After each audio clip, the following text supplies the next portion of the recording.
أعوذ بالله من الشيطان الرجيم. بسم الله الرحمن الرحيم.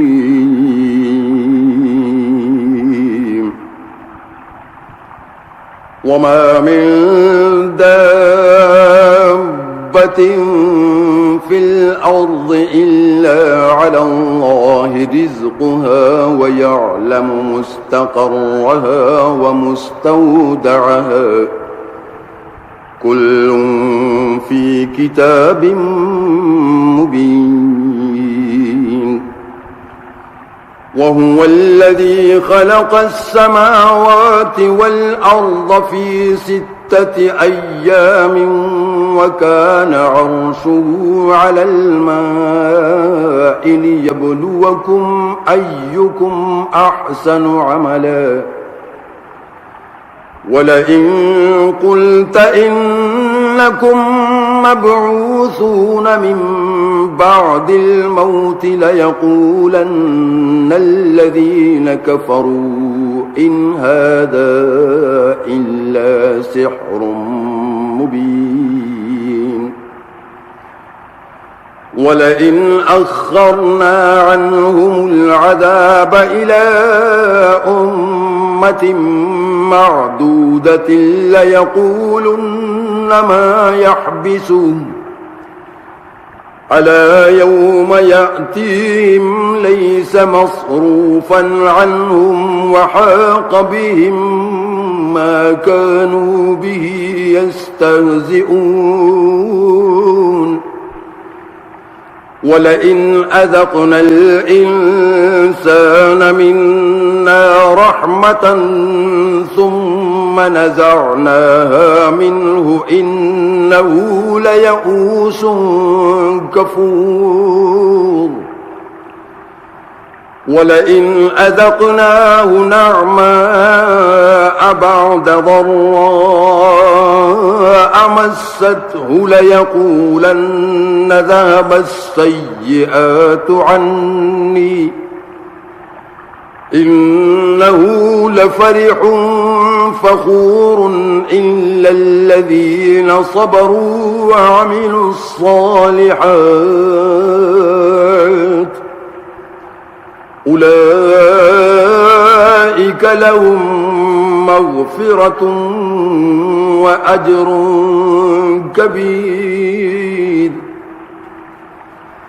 فلعلك تارك بعض ما يوحى إليك وضائق به صدرك أن يقولوا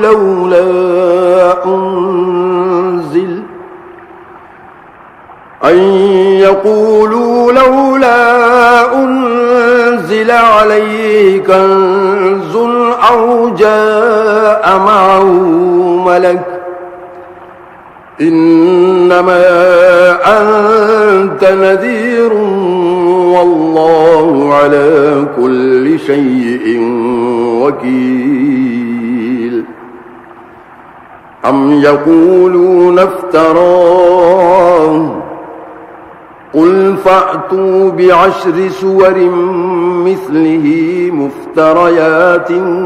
وادعوا من استطعتم من دون الله إن كنتم صادقين.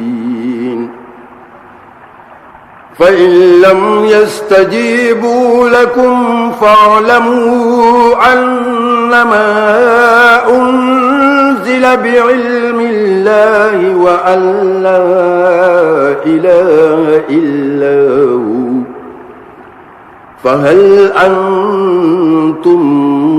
مسلمون. من كان يريد الحياة الدنيا وزينتها نوف إليهم أعمالهم فيها وهم فيها لا يبخسون. أولئك الذين ليس لهم في الآخرة إلا النار وحبط ما صنعوا فيها وباطل ما كانوا يعملون أفمن كان على بينة من ربه ويتلوه شاهد منه ومن قبله كتاب موسى إماما ورحمة أولئك يؤمنون به ومن يكفر به من الأحزاب فالنار موعده فلا تك في مرية منه إنه الحق من ربك ولكن أكثر الناس لا يؤمنون ومن أظلم ممن افترى على الله كذبا أولئك يعرضون على ربهم ويقول الأشهاد هؤلاء الذين كذبوا على ربهم ألا لعنة الله على الظالمين الذين يصدون عن سبيل الله ويبغونها عوجا وهم بالآخرة هم كافرون أولئك لم يكونوا معجزين في الأرض وما كان لهم من دون الله من أولياء يضاعف لهم العذاب ما كانوا يستطيعون السمع وما كانوا يبصرون أولئك الذين خسروا أنفسهم وضل عنهم ما كانوا يفترون لا جرم أنهم في الآخرة هم الأخسرون إن الذين آمنوا وعملوا الصالحات وأخبتوا إلى ربهم أولئك أصحاب الجنة هم فيها خالدون مثل الفريقين كالأعمى والأصم والبصير والسميع هل يستويان مثلا أفلا تذكرون ولقد أرسلنا نوحا إلى قومه إني لكم نذير مبين ألا تعبدوا إلا الله إني أخاف عليكم عذاب يوم أليم فقال الملأ الذين كفروا من قومه ما نراك إلا بشرا مثلنا وما نراك اتبعك إلا الذين هم أراذلنا بادي الرأي وما نرى لكم علينا من فضل بل نظنكم كاذبين قال يا قوم أرأيتم إن كنت على بينة من ربي وآتاني رحمة من عنده فعميت عليكم أنلزمكموها وأنتم لها كارهون ويا قوم لا أسألكم عليه مالا إن أجري إلا على الله وما أنا بطارد الذين آمنوا إنهم ملاقو ربهم ولكني أراكم قوما تجهلون ويا قوم من ينصرني من الله إن طردتهم أفلا تذكرون ولا أقول لكم عندي خزائن الله ولا أعلم الغيب ولا أقول إني ملك ولا أقول للذين تزدري أعينكم لن يؤتيهم الله خيرا الله أعلم بما في أنفسهم إني إذا لمن الظالمين قالوا يا نوح قد جادلتنا فأكثرت جدالنا فأتنا بما تعدنا إن كنت من الصادقين قال إنما يأتيكم به الله إن شاء وما أنتم بمعجزين ولا ينفعكم نصحي إن أردت أن أنصح لكم إن كان الله يريد أن يغويكم هو ربكم وإليه ترجعون أم يقولون افتراه قل إن افتريته فعلي إجرامي وأنا بريء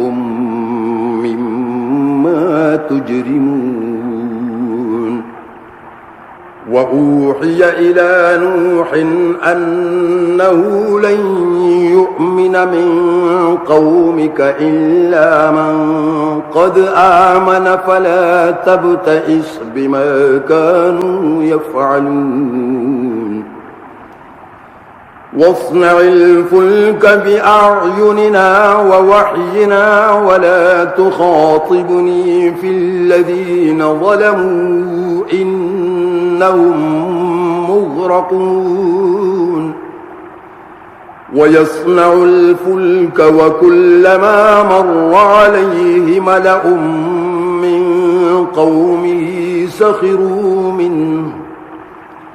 قال إن تسخروا منا فإنا نسخر منكم كما تسخرون فسوف تعلمون من يأتيه عذاب يخزيه ويحل عليه عذاب مقيم حتى إذا جاء أمرنا وفارت النور قل نحمل فيها من كل زوجين اثنين وأهلك إلا من سبق عليه القول وما آمن معه إلا قليل وقال اركبوا فيها بسم الله مجريها ومرساها إن ربي لغفور رحيم وهي تجري بهم في موج كالجبال ونادى نوح ابنه وكان في معزل يا بني اركب معنا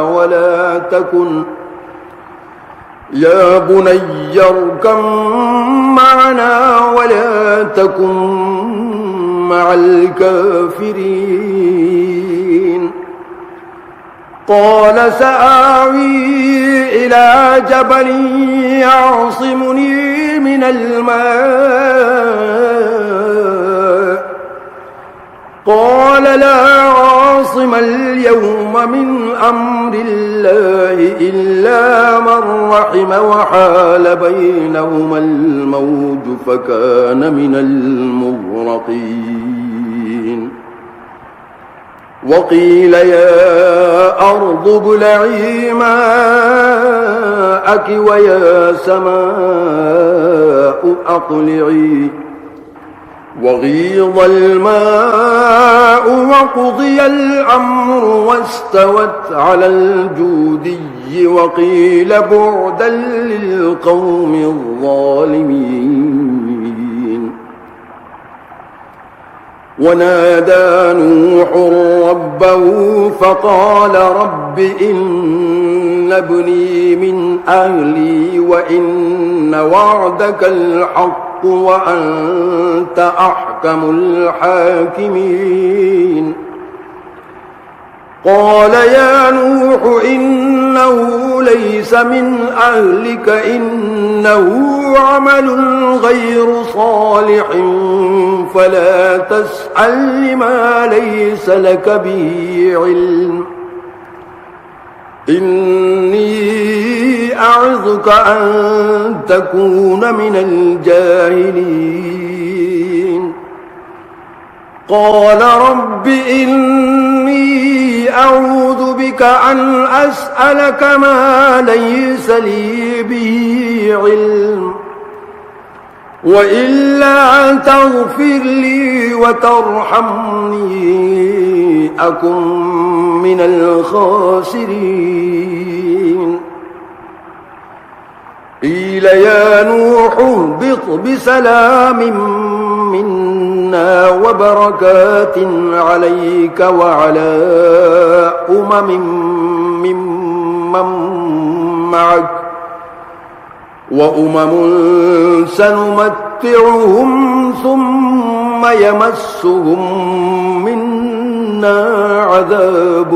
أليم تلك من أنباء الغيب نوحيها إليك ما كنت تعلمها أنت ولا قومك من قبل هذا فاصبر إن العاقبة للمتقين وإلى عاد أخاهم هودا قال يا قوم اعبدوا الله ما لكم من إله غيره إن أنتم إلا مفترون يا قوم لا أسألكم عليه أجرا إن أجري إلا على الذي فطرني أفلا تعقلون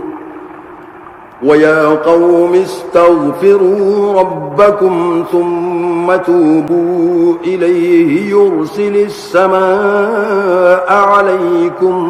مدرارا ويزدكم قوة إلى قوتكم ولا تتولوا مجرمين قالوا يا هود ما جئتنا ببينة وما نحن بتاركي آلهتنا عن قولك وما نحن لك بمؤمنين إن نقول إلا اعتراك بعض آلهتنا بسوء قال إني إني أشهد الله واشهدوا أني بريء مما تشركون من دونه فكيدوني جميعا ثم لا تنظرون إني توكلت على الله ربي وربكم ما من دابة إلا هو آخذ بناصيتها إن ربي على صراط مستقيم فإن تولوا فقد أبلغتكم ما أرسلت به إليكم ويستخلف ربي قوما غيركم ولا تضرونه شيئا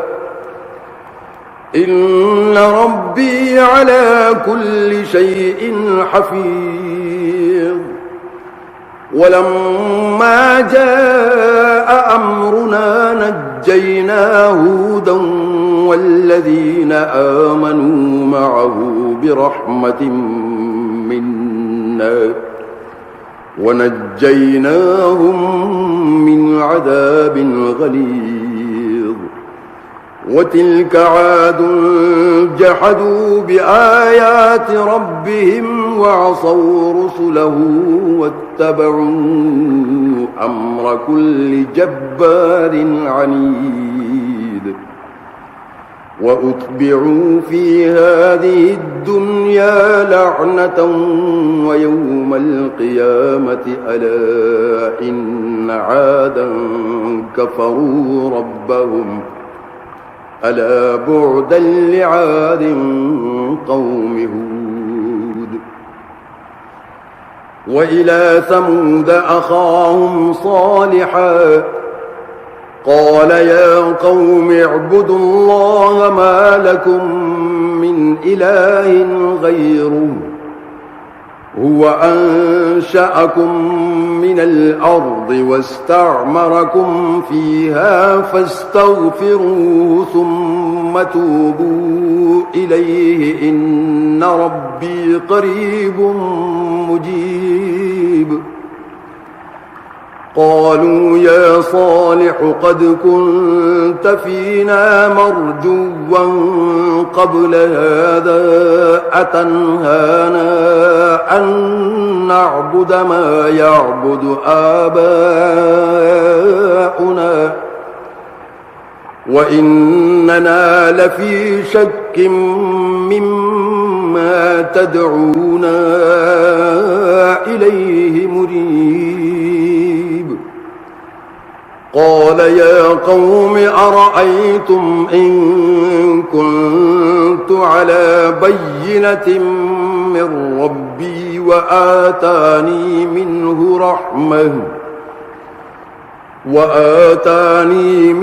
رحمة فمن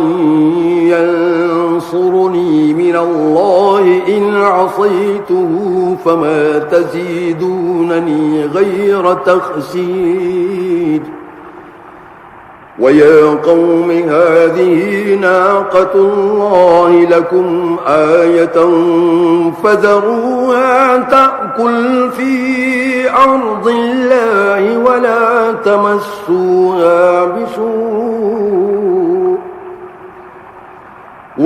تمسوها بسوء فيأخذكم عذاب قريب فعقروها فقال تمتعوا في داركم 3 أيام ذلك وعد غير مكذوب فلما جاء أمرنا نجينا صالحا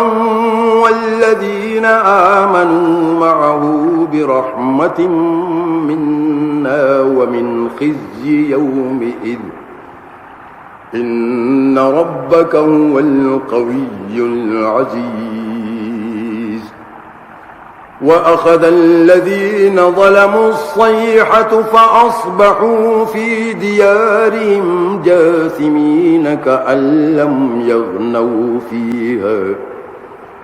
ألا إن ثمود كفروا ربهم ألا بعدا لثمود ولقد جاءت رسلنا إبراهيم بالبشرى قالوا سلاما قال سلام فما لبث أن جاء بعجل حنيذ فلما رأى أيديهم لا تصل إليه نكرهم وأوجس منهم خيفة قالوا لا تخف إنا أرسلنا إلى قوم لوط وامرأته قائمة فضحكت فبشرناها بإسحاق ومن وراء إسحاق يعقوب قالت يا ويلتى أألد وأنا عجوز وهذا بعلي شيخا إن هذا لشيء عجيب قالوا أتعجبين من أمر الله رحمة الله وبركاته عليكم أهل البيت إنه حميد مجيد فلما ذهب عن إبراهيم الروع وجاءته البشرى يجادلنا في قوم لوط إن إبراهيم لحليم أواه منيب يا إبراهيم أعرض عن هذا إنه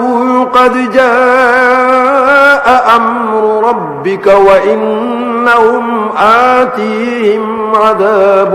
غير مردود ولما جاءت رسلنا لوطا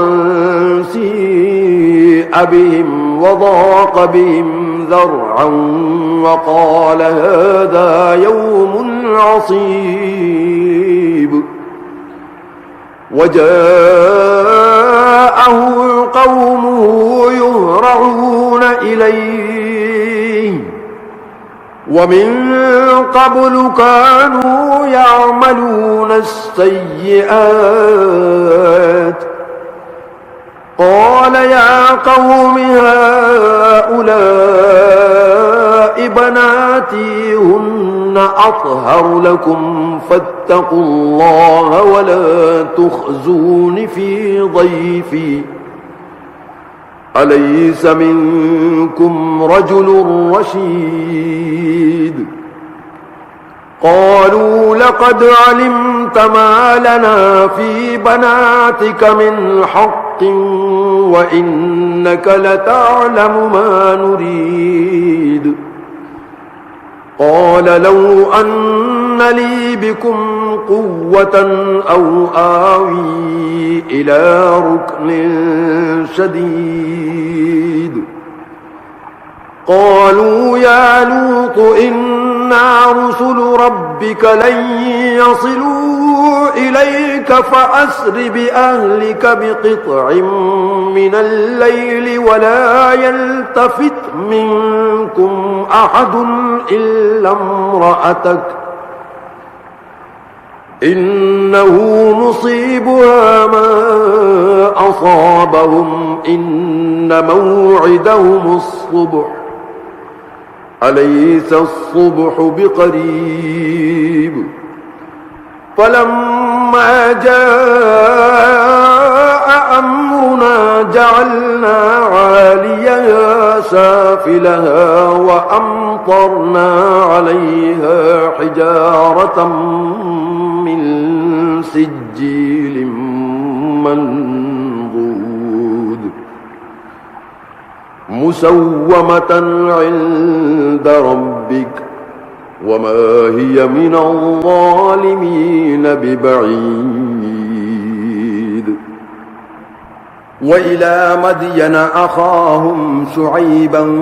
قال يا قوم اعبدوا الله ما لكم من إله غيره ولا تنقصوا المكيال والميزان إني أراكم بخير وإني أخاف عليكم عذاب يوم محيط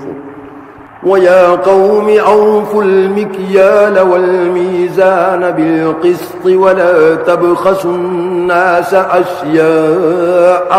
ولا تعثوا في الأرض مفسدين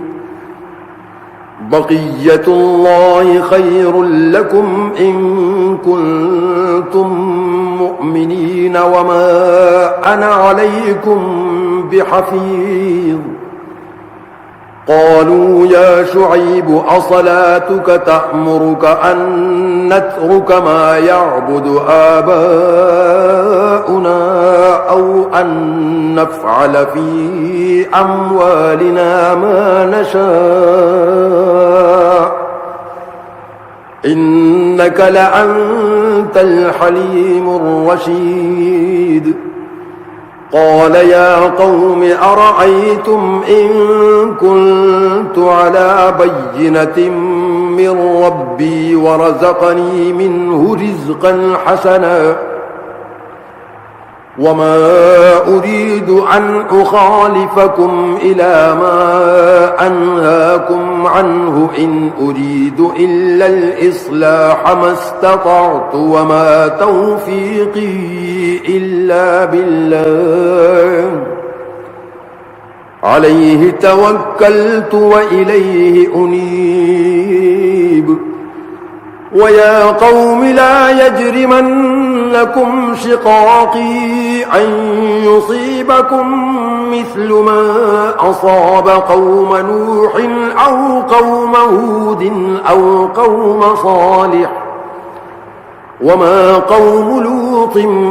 منكم ببعيد واستغفروا ربكم ثم توبوا إليه إن ربي رحيم ودود قالوا يا شعيب ما نفقه كثيرا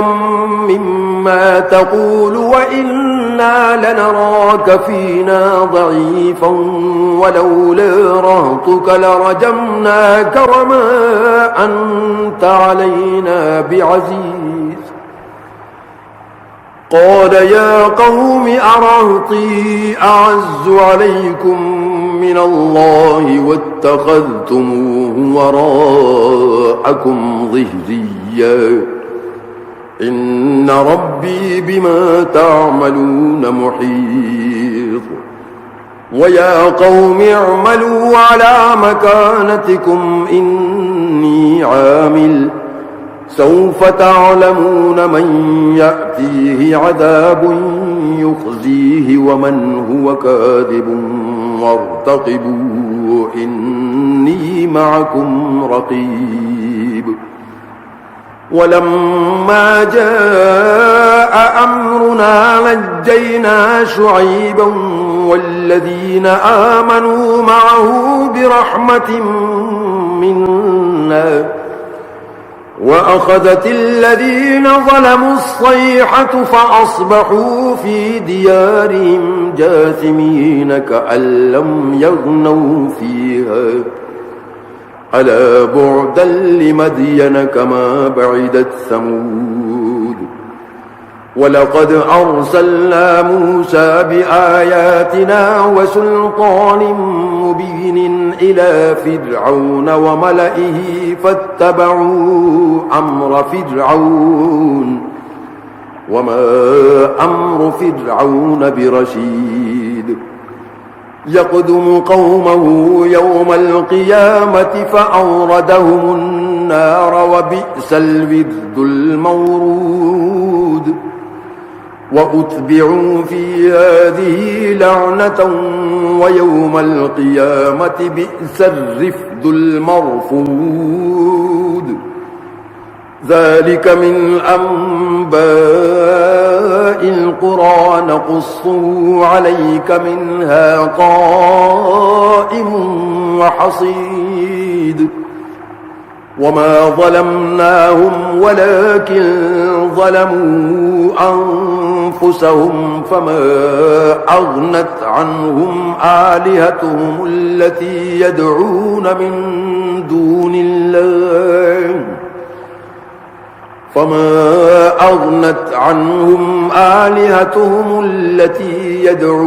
من دون الله من شيء لما جاء أمر ربك وما زادوهم غير تتبيب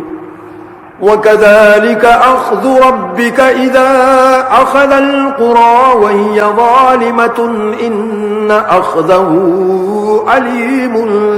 شديد إن في ذلك لآية لمن خاف عذاب الآخرة ذلك يوم مجموع له الناس وذلك يوم مشهود وما نؤخره إلا لأجل معدود يوم يأتي لا تكلم نفس إلا بإذنه فمنهم شقي وسعيد فأما الذين شقوا ففي النار لهم فيها زفير وشيق خالدين فيها ما دامت السماوات والأرض إلا ما شاء ربك إن ربك فعال لما يريد وأما الذين سعدوا ففي الجنة خالدين فيها ما دامت السماوات والأرض إلا ما شاء ربك عطاء غير مجذوذ فلا تك في مرية مما يعبد هؤلاء ما يعبدون إلا كما يعبد آباؤهم من قبل وإنا لموفوهم نصيبهم غير منقوص ولقد آتينا موسى الكتاب فاختلف فيه ولولا كلمة سبقت من ربك لقضي بينهم وإنهم لفي شك منه مريب وإن كلا لما ليوفينهم ربك أعمالهم إنه بما يعملون خبير فاستقم كما أمرت ومن تاب معك ولا تطغوا إنه بما تعملون بصير ولا تركنوا إلى الذين ظلموا فتمسكم النار وما لكم من دون الله من أولياء ثم لا تنصرون وأقم الصلاة طرفي النهار وزلفا من الليل إن الحسنات يذهبن السيئات ذلك ذكرى للذاكرين واصبر فإن الله لا يضيع أجر المحسنين فلولا كان من القرون من قبلكم أولو بقية ينهون عن الفساد في الأرض إلا قليلا ممن ممن أنجينا منهم واتبع الذين ظلموا ما أترفوا فيه وكانوا مجرمين وما كان ربك ليهلك القرى بظلم وأهلها مصلحون ولو شاء ربك لجعل الناس أمة واحدة ولا يزالون مختلفين إلا من رحم ربك ولذلك خلقهم وتمت كلمة ربك لأملأن جهنم من الجنة والناس أجمعين وكلا نقص عليك من أنباء الرسل ما نثبت به فؤادك وجاءك في هذه الحق وموعظة وذكرى للمؤمنين وقل للذين لا يؤمنون اعملوا على مكانتكم إنا عاملون وانتظروا إنا منتظرون ولله غيب السماوات والأرض وإليه يرجع الأمر كله فاعبده وتوكل عليه وما ربك بغافل عما تعملون بسم الله الرحمن الرحيم ألف لام را تلك آيات الكتاب المبين إنا أنزلناه قرآنا عربيا لعلكم تعقلون نحن نقص عليك أحسن القصص بما أوحينا إليك هذا القرآن وإن كنت من قبله لمن الغافلين إذ قال يوسف لأبيه يا أبت إني رأيت 11 كوكبا والشمس والقمر رأيتهم لي ساجدين قال يا بني لا تقصص رؤياك على إخوتك فيكيدوا لك كيدا إن الشيطان للإنسان عدو مبين وكذلك يجتبيك ربك ويعلمك من تأويل الأحاديث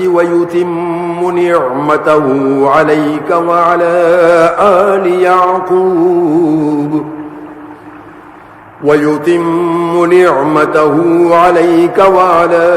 آل يعقوب كما أتمها على أبويك من قبل إبراهيم وإسحاق إن ربك عليم حكيم لقد كان في يوسف وإخوته آيات للسائلين إذ قالوا ليوسف وأخوه أحب إلى أبينا منا ونحن عصبة إن أبانا لفي ضلال مبين اقتلوا يوسف أو اطرحوه أرضا يخل لكم وجه أبيكم وتكونوا من بعده قوما صالحين قال قائل منهم لا تقتلوا يوسف وألقوه في غيابة الجب يلتقطه بعض السيارة إن كنتم فاعلين قالوا يا أبانا ما لك لا تأمنا على يوسف وإنا وإنا له لناصحون أرسله معنا غدا يرتع ويلعب وإنا له لحافظون قال إني ليحزنني أن تذهبوا به وأخاف أن يأكله الذئب وأنتم عنه غافلون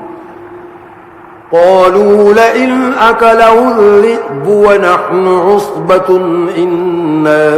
إذا لخاسرون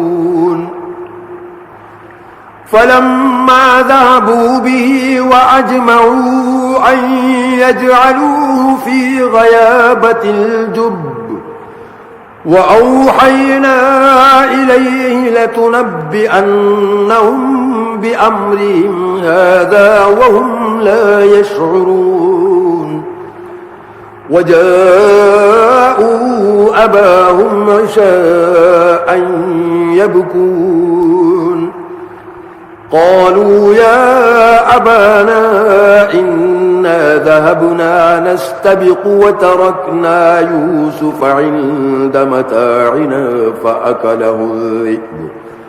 وما أنت بمؤمن لنا ولو كنا صادقين وجاءوا على قميصه بدم كذب قال بل سولت لكم أنفسكم أمرا فصبر جميل والله المستعان على ما تصفون وجاءت سيارة فأرسلوا واردهم فأدلى دلوه قال يا بشرى هذا غلام وأسروه بضاعة والله عليم بما يعملون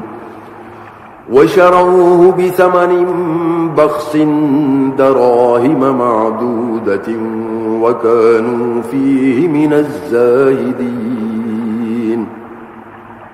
وقال الذي اشتراه من مصر لامرأته أكرمي مثواه عسى أن ينفعنا أو نتخذه ولدا وكذلك مكنا ليوسف في الأرض ولنعلمه من تأويل الأحاديث والله غالب على أمره ولكن أكثر الناس لا يعلمون ولما بلغ أشده آتيناه حكما وعلما وكذلك نجزي المحسنين وراودته التي هو في بيتها عن نفسه وغلقت الأبواب وقالت هيت لك قال معاذ الله إنه ربي أحسن مثواي إنه لا يفلح الظالمون ولقد همت به وهم بها لولا أن رأى برهان ربه كذلك لنصرف عنه السوء والفحشاء إنه من عبادنا المخلصين واستبق الباب وقدت قميصه من دبر وألف يا سيدها لدى الباب قالت ما جزاء من أراد بأهلك سوءا إلا أن يسجن أو عذاب أليم قال هي راودتني عن نفسي وشهد شاهد من أهلها إن كان قميصه قد من قبل فصدقت وهو من الكاذبين وإن كان قميصه قد من دبر فكذبت وهو من الصادقين فلما رأى قميصه قد من دبر قال إنه من كيدكن إن كيدكن عظيم يوسف أعرض عن هذا واستغفري لذنبك إنك كنت من الخاطئين وقال نسوة في المدينة امرأة العزيز تراود فتاها عن نفسه قد شغفها حبا إنا لنراها في ضلال مبين فلما سمعت بمكرهن أرسلت إليهن وأعتدت لهن متكئا وآتت كل واحدة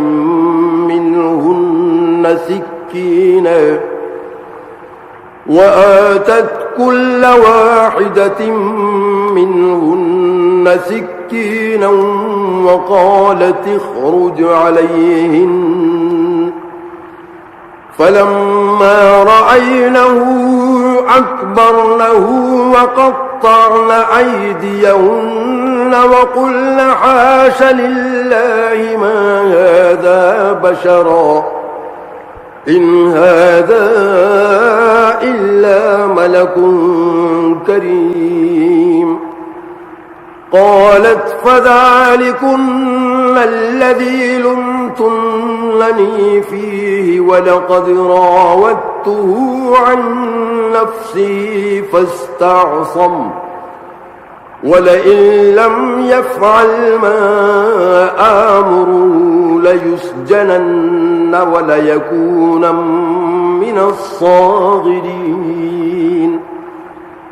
قال رب السجن أحب إلي مما يدعونني إليه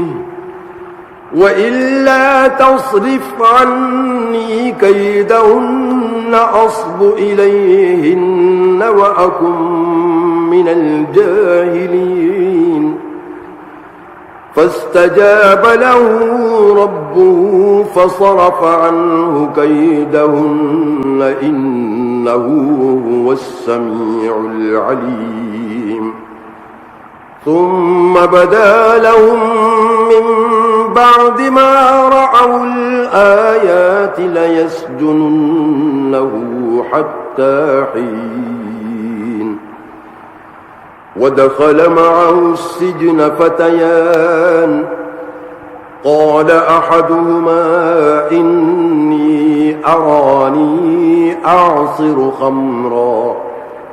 وقال الآخر إني أراني أحمل فوق رأسي خبزا تأكل الطير منه نبئنا بتأويله إنا نراك من المحسنين قال لا يأتيكما طعام ترزقانه إلا نبأتكما بتأويله قبل أن يأتيكما ذلكما مما علمني ربي إني تركت ملة قوم لا يؤمنون بالله وهم بالآخرة هم كافرون واتبعت ملة آبائي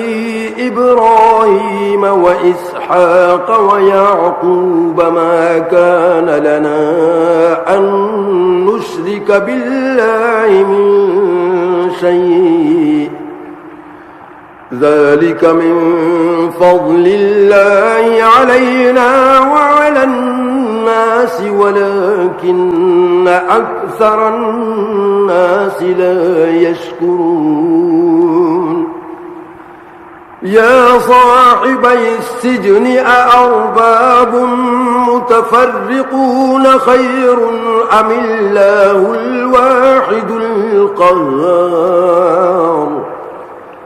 ما تعبدون من دونه إلا أسماء سميتموها أنتم وآباؤكم ما